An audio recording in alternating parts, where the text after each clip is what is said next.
inclinons pour adorer le roi des rois. Ce soir, nous nous inclinons pour adorer le Seigneur des seigneurs. Ce soir, nous nous inclinons pour adorer le Créateur. Ce soir, nous nous inclinons pour lui être reconnaissant. Pour dire, Seigneur, nous n'avons pas de raison de ne pas te louer. Nous n'avons pas de raison de ne pas t'adorer. Nous n'avons aucune raison. Parce que tu es celui qui mérite la louange. Tu es celui qui mérite l'adoration. Tu es celui qui mérite que l'on se donne pour lui. Père, nous te bénissons, nous te rendons grâce, ô mon Dieu, mon roi, pour cette nourriture que tu as prévue pour nos cœurs. Nous prions, ô mon Dieu, mon roi, que cette nourriture prenne racine en nous et prenne vie en nous. Et que nos cœurs, ô mon Dieu, mon roi, se réjouissent toujours dans ta présence. Au nom de Jésus. Bénis, ô mon Dieu, mon roi, ta servante. Remplis-la, oins-la encore davantage, Seigneur, afin qu'elle porte ta parole de par le monde et démontrer ta gloire. Au nom de Jésus. Amen. Seigneur bénisse le groupe de louanges. Amen. Excusez-moi, je ne sais pas ce qui arrive à ma voix. Quand je suis arrivée ce matin, elle était OK. Là, elle a l'air d'être spéciale. On remet la gloire à Dieu. Amen. Amen. Je loue le Seigneur. On va continuer à invoquer la présence de Dieu parce que sans la présence de Dieu, nous ne pouvons rien. Amen. Et je ne veux pas venir prétendre ici parce que ce n'est pas moi qu'on honore, c'est l'Éternel. Amen. Et si on honore l'Éternel, on a besoin de sa présence. Alléluia. J'aimerais que notre bien-aimée Stéphanie, en 2 minutes, nous interprète le chant Que ta présence en moi. Alléluia. Que ta présence en moi devienne palpable. Que ta présence en moi devienne réelle. Que ta présence en moi devienne palpable. Je veux une autre dimension de toi. Que ta présence en moi devienne réelle. Que ta présence en moi devienne réelle. Que ta présence en moi devienne palpable. Je veux une autre dimension de toi. Que ta présence en moi devienne réelle. Que ta présence en moi devienne palpable. Je veux une autre dimension de toi. Que ta présence en moi devienne réelle. Que ta présence en moi devienne palpable. Je veux une autre dimension de toi. Que ta présence en moi devienne réelle. Que ta présence en moi devienne palpable. Je veux une autre dimension de toi. Que ta présence en moi devienne réelle.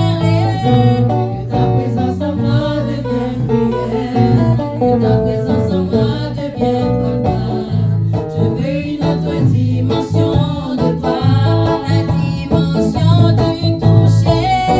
La dimension du toucher, la dimension de gloire, la dimension de puissance, ta puissance, la dimension du toucher, la dimension de gloire, la dimension de puissance,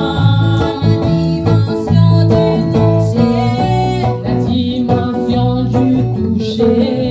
La dimension de gloire, la dimension de puissance, la dimension du toucher, la dimension du toucher, la dimension de gloire, la dimension de puissance, la dimension du toucher, la dimension du toucher, la dimension de gloire.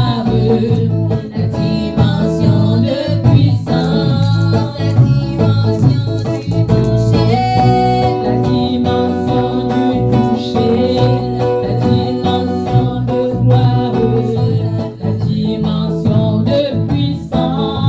la dimension du toucher, la dimension du toucher, la dimension de gloire, la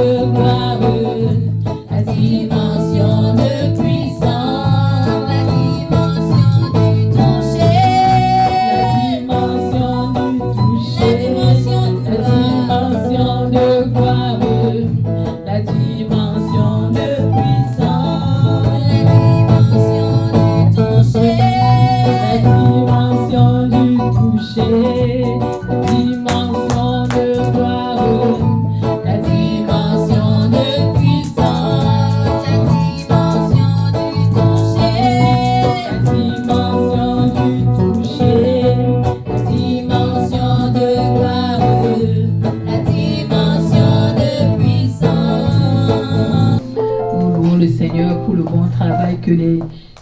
font les musiciens, alléluia. Que le Dieu que vous servez puisse vous rencontrer dans vos besoins intimes. Amen. Le thème, j'ai intitulé ce thème les vices cachés dans nos vies. Amen. Les vices cachés. Et je me suis inspirée d'un texte dans 2 Thessaloniciens chapitre 3. Nous allons lire du verset 1 au verset 3. Mais ce qui m'intéresse, c'est le verset 2. Alléluia. Au reste, frères, priez pour nous afin que la parole du Seigneur se répande et soit glorifiée comme elle est chez vous. Amen. Ça, c'est l'apôtre qui demande l'encouragement. Il demande l'intercession. Et écoutez ce qu'il dit au verset 2.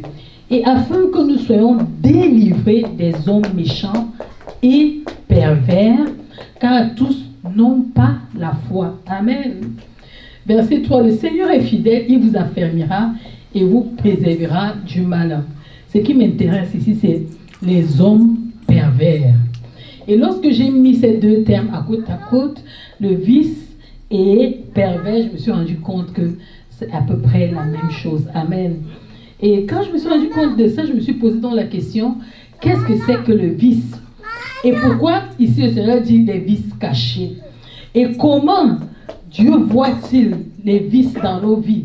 Quelle position il a? Quelles sont les sanctions qui peuvent encourir la personne qui est vicieuse? Et aujourd'hui dans nos vies, qu'est-ce que Dieu peut appeler les vices cachés? Amen. Nous savons que Dieu n'est pas limité dans le temps. Les vices cachés dont il nous parle aujourd'hui, il a parlé de ça avant à son peuple. Amen. Et maintenant, en notre temps, il nous parle aussi de ça. Et si on le voit, j'ai essayé de définir vice. Je sais que quand je dis vice, en français, vous comprenez à peu près ce que ça signifie. Alors, le vice, c'est tout simplement une disposition habituelle au mal. Donc, tu es disposé, mais ce n'est pas une disposition simple. C'est une disposition dont tu as l'habitude. C'est-à-dire, j'ai une disposition habituelle. C'est-à-dire, chaque fois qu'on me voit, on est susceptible d'avoir, je prends un exemple, le commérage. Donc, c'est une disposition. Quand tu me rencontres, tu vas vouloir savoir les derniers cancans, qu'est-ce qui s'est passé, qu'est-ce qui est dans les vies des gens. Donc, une disposition. Quand tu t'approches de moi, je suis disposé déjà à commencer à faire des commentaires, des choses dans les vies des gens. Une autre définition, c'est un vice mauvais, penchant. Donc, tu as un penchant, mais le penchant, il est mauvais. Un défaut grave qui réprouve la morale sociale. Donc, même, pas seulement Dieu, même la morale du monde trouve que ce que tu fais n'est pas bien. Amen. Et lorsque j'ai regardé l'exemple qu'on donnait dans le dictionnaire, ils ont donné l'exemple de la perversion sexuelle. Amen. Je suis rentrée donc dans les Écritures, la traduction dans les mots grecs, l'étymologie grecque.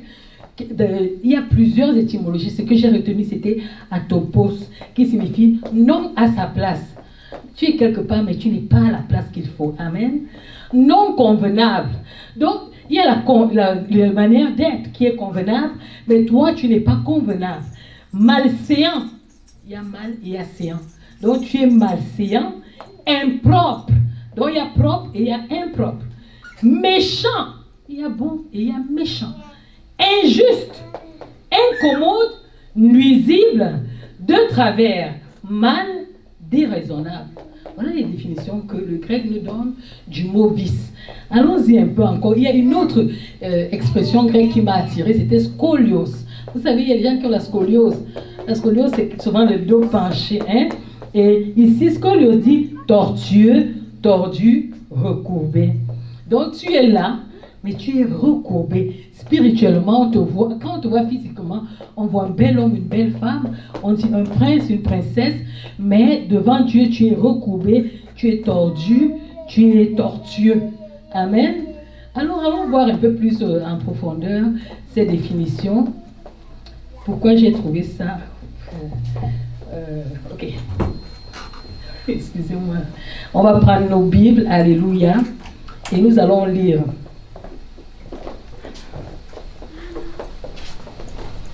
Ézéchiel chapitre 8. Je vais faire une lecture. On appelait ça souvent la lecture suivie. Je vais faire une lecture suivie afin que nous allions pas à pas, que nous puissions comprendre et que nous puissions recevoir. Amen. Il dit au verset 1, la 6e année, le 5e jour du 6e mois, comme j'étais assis dans ma maison et que les anciens de Juda étaient assis devant moi, la main du Seigneur de l'Éternel tomba sur moi. Alléluia. Nous sommes assis là. Comme nous sommes assis ce 22 décembre, ici à l'église, nous sommes en face des anciens, des musiciens, des lévites, nous sommes assis en face de nos frères, de nos enfants. Mais Ézéchiel, lui, il était assis et la main de l'Éternel. Donc, on parle de la main de l'Éternel ici, mais dans le Nouveau Testament, on va se rendre compte que c'est le Saint-Esprit généralement qui descendait.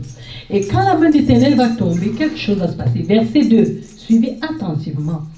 Je regardais et voici, c'était une figure ayant l'aspect d'un homme. Depuis ses reins en bas, c'était du feu. Et depuis ses reins en haut, c'était quelque chose d'éclatant comme de l'airain poli. Il étendit une forme de main et me saisit par les cheveux de la tête. Alléluia.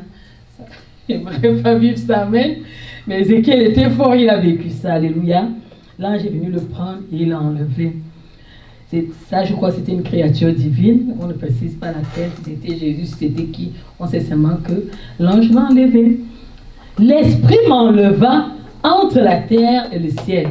Donc, il s'est retrouvé dans les hauteurs et me transporta dans des visions divines à Jérusalem, à l'entrée de la porte intérieure du côté du septentrion, où était l'idole de la jalousie qui excite la colère de l'Éternel. Alléluia. Donc l'Esprit va le transporter à un lieu où lui ne sait même pas qu'il y a des choses comme ça. Il sait qu'à Jérusalem, tout le monde loue Dieu. Donc où nous sommes là, nous savons que nous tous, nous louons Dieu, on a chanté l'Éternel, on aime l'Éternel. Mais quelque chose se passe, c'est que Dieu va amener son serviteur en esprit et il va vivre, il va se rendre compte qu'il y a une idole. Et voici la gloire du Dieu d'Israël était là, telle que je l'avais vue en vision dans la vallée. Alléluia. Donc il va à cet endroit-là et il se rend compte que la gloire de Dieu est à cet endroit. Il me dit, fils de l'homme, lève les yeux du côté du septentrion. Je levai les yeux du côté du septentrion et voici cette idole de la jalousie était au septentrion de la porte de l'autel à l'entrée. Donc dans les lieux, vous savez, à l'époque, il y avait la synagogue. Et à la synagogue, il y avait les entrées, on appelait les parvis. Donc au niveau des parvis, on se rend compte qu'il y a une idole. Le septentrion, c'est le nord. Au nord du tabernacle, on se rend compte qu'il y a une idole. Personne ne sait. C'est dans le temple de l'Éternel. Et ça excite la jalousie de l'Éternel. Et il me dit, fils de l'homme, vois-tu ce qu'ils font? Les grandes abominations que commet ici la maison d'Israël. Donc dans la maison de Dieu, comme on a fait là, Dieu ouvre les yeux à quelqu'un, il se rend compte qu'il y a une idole quelque part. Est-ce que vous vous rendez compte? Il dit, pour que je m'éloigne de mon sanctuaire. Donc, parce que celui est un lieu où on loue Dieu, mais le peuple de Dieu a introduit une idole. Dieu ouvre maintenant les yeux d'Ézéchiel pour qu'il se rende compte que, est-ce que le lieu, tu sais que le lieu où vous allez m'adorer là, il y a une idole, regarde, elle est à la porte du septentrion. Il dit, tu vois donc comment il vient de souiller le sanctuaire où je demeure. Il dit, mais tu verras encore d'autres grandes abominations. On continue. Verset 7. Alors il me conduisit à l'entrée du parvis. Je regardais et voici, il y avait un trou dans le mur. Hein? Comme nous sommes là, nous on sait que c'est les murs simples, mais il y a un petit trou. Personne de nous ne sait ce qu'il y a derrière le trou. Amen. Et ici il dit, il y avait un trou dans le mur. Verset 8. Et il me dit, fils de l'homme, perce la muraille. Imaginez, nous on sait que ça c'est saint, il n'y a rien. On te dit, fils de l'homme, perce la muraille. Il perce la muraille et voici, il y avait une porte. On voit souvent ça dans les films. Que, tu vois le mur comme ça, ça se transforme en une porte. Et voilà, Dieu montre à son serviteur. Verset 9. Et il me dit, entre et vois les méchantes abominations qu'ils commettent ici. J'entrais et je regardais, et voici, il y avait toutes sortes de figures de reptiles et des bêtes abominables, et toutes les idoles de la maison d'Israël peintes sur la muraille tout autour. Alléluia. Un lieu où on célèbre Dieu, un lieu où on brûle l'encens, parce qu'à leur époque, ils brûlaient l'encens. Et c'est à ce lieu-là qu'on trouve toutes ces abominations, toutes sortes de reptiles. Personne ne savait. Dieu va amener Ézéchiel à voir cela. Alléluia. Verset 11. 70 hommes des anciens de la maison d'Israël, au milieu desquels était Jazania, fils de Shaphan, se tenaient devant ces idoles, chacun l'encensoir à la main, et il s'élevait une épaisse nuée d'encens. Oh, mes frères, dans la maison, donc ça c'est les anciens. Quand on parle des anciens, généralement, c'est des personnes qui sont respectées, des personnes qui craignent Dieu. Que nous, on regarde humainement, on dit ils craignent Dieu. C'est ces personnes-là, dans le secret, que maintenant Dieu va montrer à Ézéchiel. 70, donc c'était même pas un. Toute la maison était presque pourrie. Tous les anciens étaient dans ça, en train de commettre ces abominations-là. Il dit, verset 12, et il me dit, fils de l'homme, vois-tu ce que font dans les ténèbres les anciens de la maison d'Israël? Donc ils le font, dans la journée, personne ne sait qu'ils sont des idolâtres. On les regarde, on dit, ouh, l'homme là, il craint vraiment Dieu. La manière dont il fait, la manière dont il mange, son zèle, la manière dont il chante, c'est sûr qu'il craint Dieu. Voilà ce qu'il fait dans le secret. Alléluia. Chacun dans sa chambre pleine de figures. Oh, mes bien-aimés. Quand ils disent, l'Éternel ne nous voit pas, l'Éternel a abandonné le pays. Ah, dans sa maison, l'Éternel ne vous voit pas. L'Éternel a abandonné le pays. Voilà ce qu'eux, ils disent dans leur cœur. Mais Dieu voit cela et ça crée la jalousie. Et il me dit, tu verras encore d'autres grandes abominations qu'ils commettent. Amen. Verset 14. Il me conduisit à l'entrée de la porte de la maison de l'Éternel, du côté septentrion. Et voici, il y avait là des femmes assises qui pleuraient Tammuz. Donc là, on a laissé les hommes. Maintenant, c'est les femmes.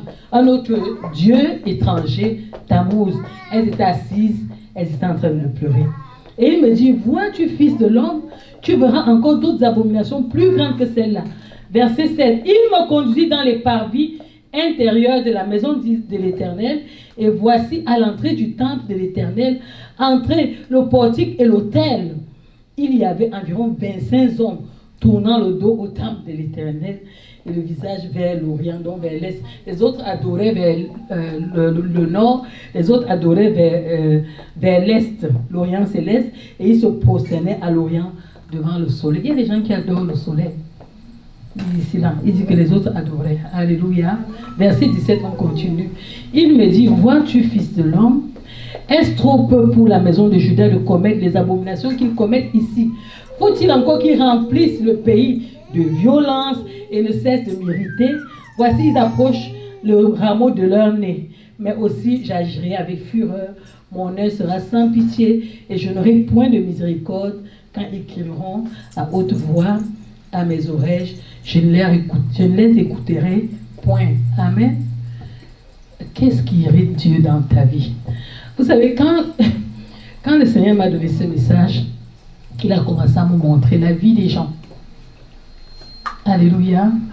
On ne blague pas avec Dieu. On ne blague pas avec Dieu. J'étais scandalisée. J'étais sans voix. Je ne savais pas quoi faire. Je me sentais impuissante.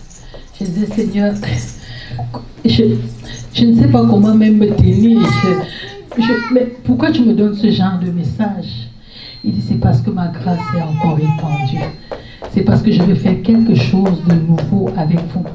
C'est parce que j'ai des projets de bonheur pour vous. C'est parce que je voudrais vous amener plus loin que ça. Vous savez, vous pouvez être comme ça, vous adorez Dieu, vous restez, Dieu ne vous parle jamais.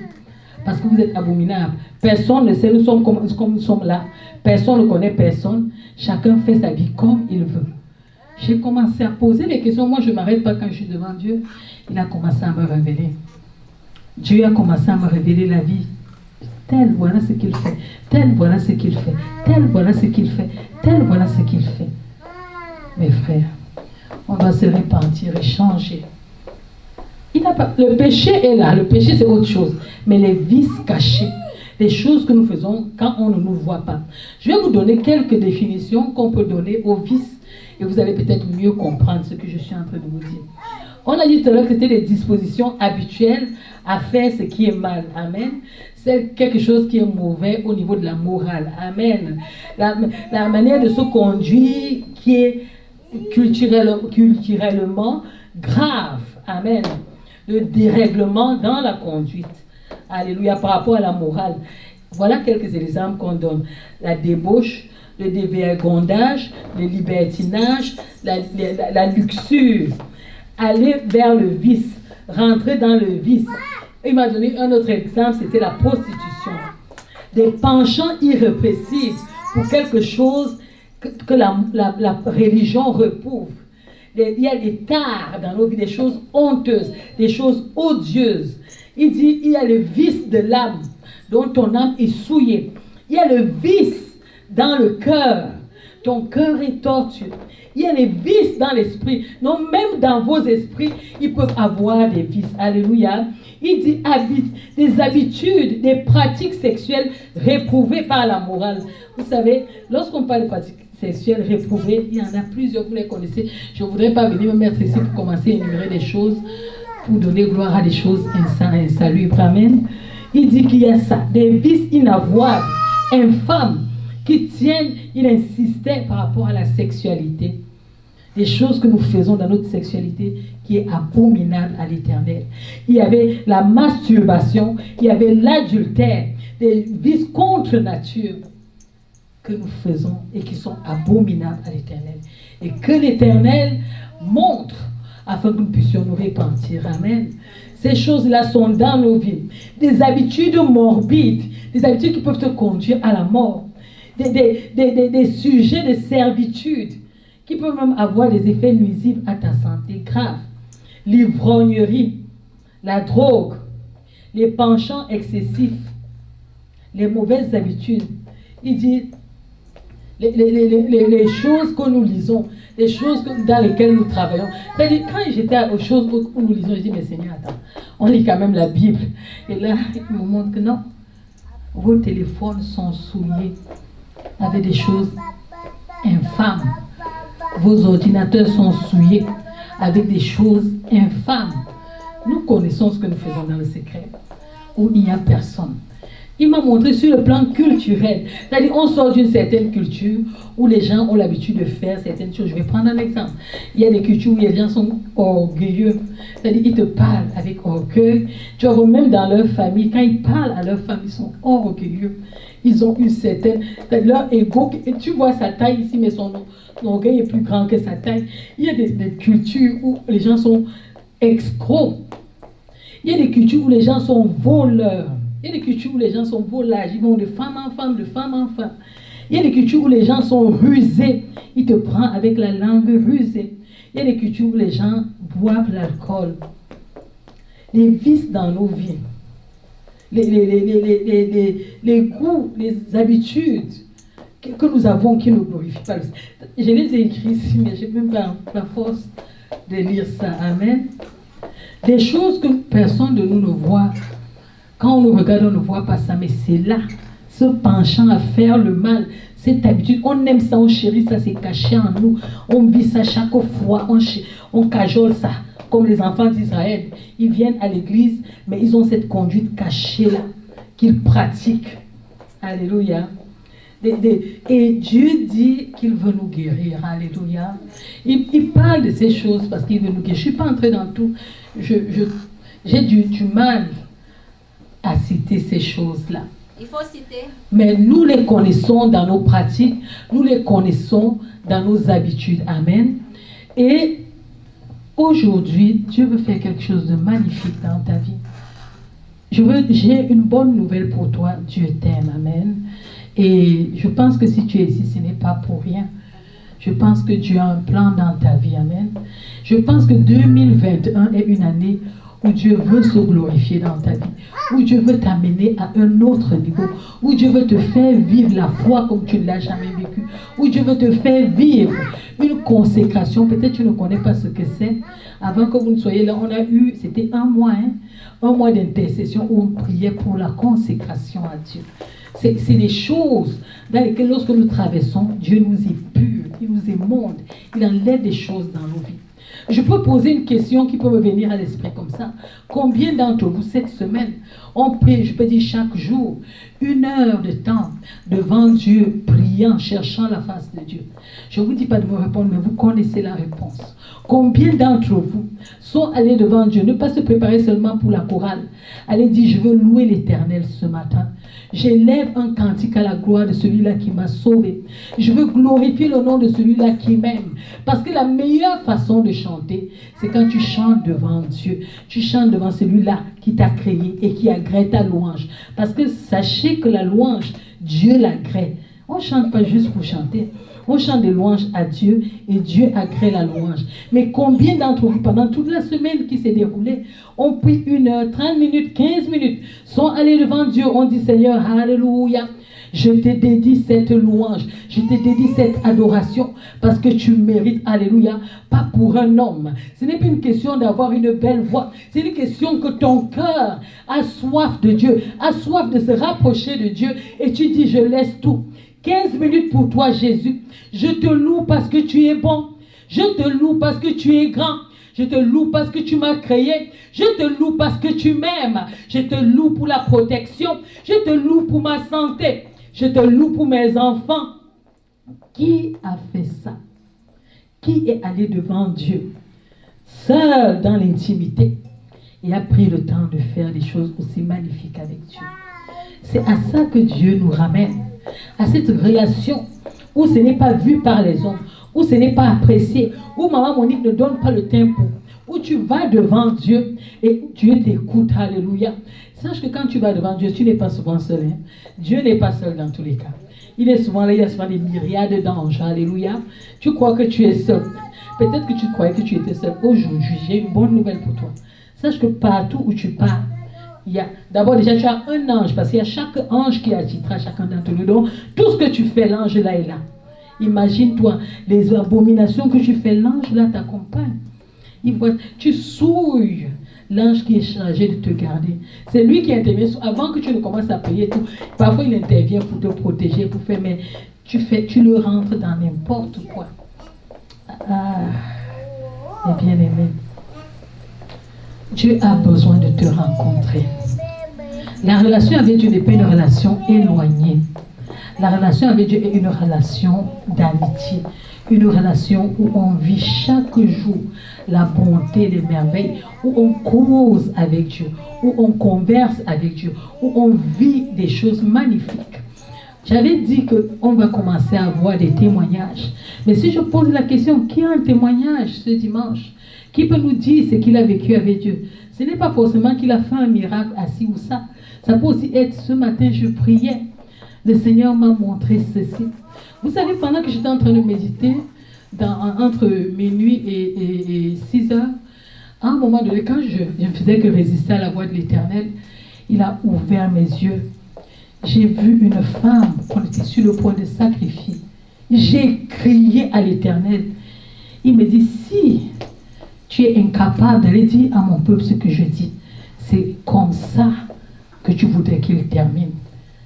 Des hommes et des femmes sacrifiés au diable. J'ai dit, je vais parler, Seigneur. La vision était forte. J'ai dit, c'est comme ça qu'il me dit, ça c'est même rien. C'est comme ça que ça se passe dans le monde des ténèbres. Chaque jour, on sacrifie quelqu'un. Est-ce que tu vas être la voix qui permet le sacrifice? Vous savez, chacun d'entre nous, où nous sommes là, nous sommes les représentants d'une famille. La famille dans laquelle tu es né, tu es son représentant. Et si tu t'es marié, tu es le représentant de la famille avec la femme avec laquelle tu t'es marié. Et tu viens te présenter devant l'Éternel. Est-ce que tu vas continuer à mener une vie double? Ou bien tu vas laisser Dieu te transformer afin d'être une bénédiction, la porte vers le ciel pour ta famille? Qui n'aimerait pas voir son père au ciel? Qui n'aimerait pas voir sa mère, ses tantes, ses oncles, ses enfants au ciel? Mais qu'est-ce que nous faisons pour que eux, ils entrent au ciel? Tu ne peux pas être une porte alors que toi-même, tu es un blocage. Ta vie n'est pas conforme. Il dit, toi-même, tu es une abomination. Quand il ouvre, on ouvre ta vie. On voit la saleté. Et tu dis que tu es un enfant de Dieu. On doit se repentir, mes bien-aimés. Si nous voulons que Dieu ait la lumière de ce monde, il dit qu'on ne met pas la lumière sous la table. On la met afin qu'elle éclaire. Imaginez ces lumières, si elle n'était pas ici, on n'allait pas voir. Mais pourquoi donc vous êtes les lumières, vous continuez à garder des pointes de ténèbres en vous? Vous dites que vous êtes enfant de Dieu, vous êtes rempli de colère. Vous dites que vous êtes enfant de Dieu, vous êtes rempli de négligence. Vous dites que vous êtes enfant de Dieu, vous êtes chez nous, il y a une expression, je ne sais même pas si c'est français, on dit chiche, avarice. C'est-à-dire, chez moi encore, on a une autre expression, on dit flanc japonais. Il paraît que les flancs japonais sont courts, donc tu fais comme ça, tu n'arrives pas, ta main n'arrive jamais à s'y tendre. Tu es enfant de Dieu, tu es rempli d'envie. Tu es enfant de Dieu, tu es rempli de gourmandise. Tu as l'excès. Amen. Tu es enfant de Dieu, tu es paresseux. Beaucoup de gens ne savent pas que la paresse est un péché. Et va lire Proverbe. Un peu de sommeil, un peu, et la disette va venir. On reprend le paresseux. Alléluia. Donc, si tu es un enfant de Dieu et que tu reconnais que tu es appelé de Dieu, mon bien-aimé, tu as l'occasion aujourd'hui de crier à l'Éternel afin qu'il te transforme. Tu as l'occasion aujourd'hui de crier à l'Éternel afin qu'il te fasse du bien. Sache que ce n'est pas seulement pour toi. Il y a ton frère, il y a ta soeur, il y a ton père, il y a ta mère, il y a ton oncle, il y a ta tante, il y a tes cousines, il y a des gens dans ce monde. Si ta famille, tu es resté seul, unique, il y a des gens dans ce monde qui ont besoin de l'Éternel. Et Dieu t'a choisi, toi, afin que tu sois la lumière de ces personnes-là. Afin que les vices qui soient en toi là partent et que tu deviens une merveilleuse personne. Alléluia. Vous savez, il y a eu des gens et des gens qui ont marché avec le Seigneur. Mais regardez, prenons l'exemple de Paul. Paul n'a pas commencé à marcher avec Jésus. Paul était quelqu'un qui était méchant, qui partait arrêter les chrétiens, les faisait emprisonner. C'est de la méchanceté. Il les faisait tuer. Jusqu'au jour où il a rencontré Jésus, alléluia. Et quand il a rencontré Jésus, il a changé. Depuis que nous avons rencontré, j'étais agréablement surprise de me rendre compte que j'ai des chrétiens ici qui sont vraiment anciens dans la foi, même. Ce ne sont pas des bébés spirituels. Mais depuis que tu es chrétien, combien de personnes à qui as-tu prêché Jésus? À combien de personnes? Et qui se sont convertis au travers de ta prédication, et qui ont accepté de marcher avec Dieu en regardant ta vie.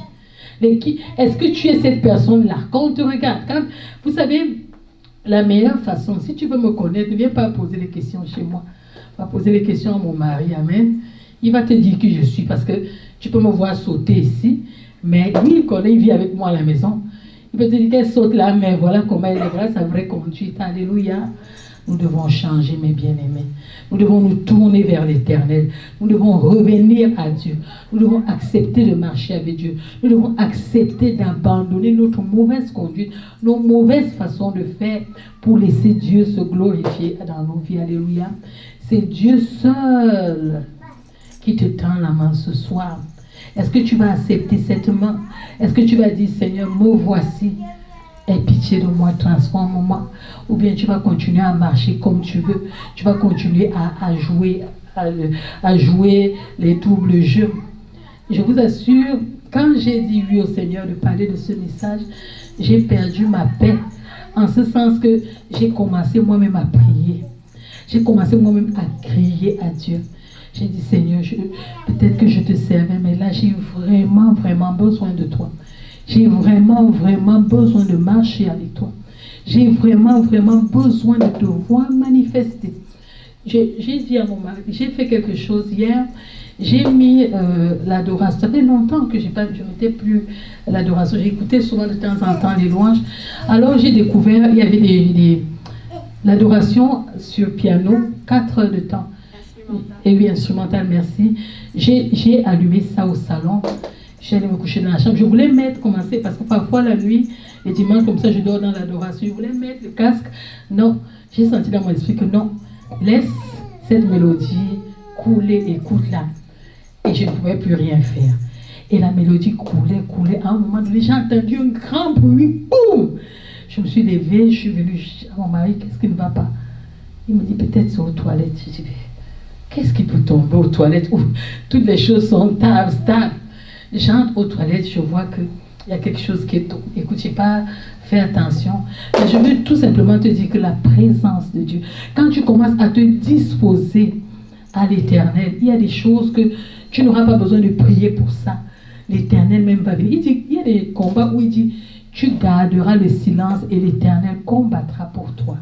Donc il y aura des situations où tu vas juste te taire et Dieu va faire la job pour toi. Il va combattre pour toi. Si tu veux entrer dans cette nouvelle gamme, dans cette nouvelle année, avec quelque chose de magnifique, dans cette nouvelle année, avec Dieu au centre, dans cette nouvelle, ne soyez pas distraits, dans cette nouvelle année, avec une nouvelle vie, l'occasion t'est donnée ce soir, amen. Tu peux venir à Jésus dire, viens Seigneur, viens dans ma vie, fais du bien à mon âme, délivre-moi de mes vices. S'il y en a plusieurs, tu les connais, ce n'est pas moi qui ai besoin de t'indiquer, tu les connais, délivre-moi de mes vices. Tu es capable de faire, ton nom est le Dieu Tout-Puissant. Dans mon corps, dans mon cœur, délivre. Dans mes pensées, délivre. Dans ma chair, parce qu'il y a des vices que c'est la chair qui te pousse à faire. Tu n'arrives pas, c'est plus fort que toi. Délivre-moi et fais-moi du bien. L'Éternel va le faire, alléluia. L'Éternel va intervenir dans ta vie. Est-ce qu'on peut se lever sur nos pieds? Je vais inviter l'homme de Dieu, Fabrice, à venir nous conduire dans un temps de prière où on va vraiment, et de supplication. Amen. Il y a des prières, des requêtes, mais ça, c'est les prières de supplication. On a besoin que Dieu fasse quelque chose. On a besoin que Dieu agisse. On a besoin que Dieu change. On a besoin que Dieu intervienne dans nos vies.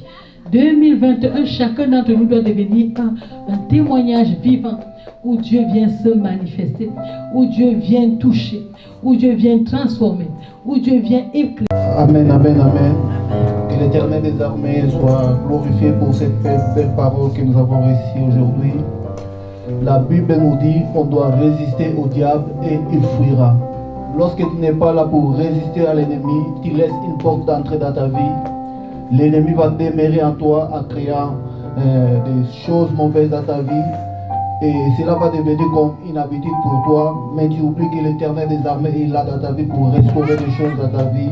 Il est là pour agir. Il est là le Dieu de restauration. Il est capable de faire fuir le diable lorsque vous résistez à l'ennemi qui est là pour mettre des choses, des péchés mignons, pour faire des choses d'adultère devenir comme l'habitude. C'est très important que nous puissions résister au diable et il fuira dans notre vie à tout moment et circonstance. Il est là pour restaurer des choses. Amen. Oh Papa Père de gloire, sois loué, sois glorifié, Éternel des armées, pour cette belle parole que nous avons reçue, Éternel des armées. Que tout péché qui s'est caché dans la vie de tes enfants puisse être neutralisé par la puissance du nom de Jésus-Christ.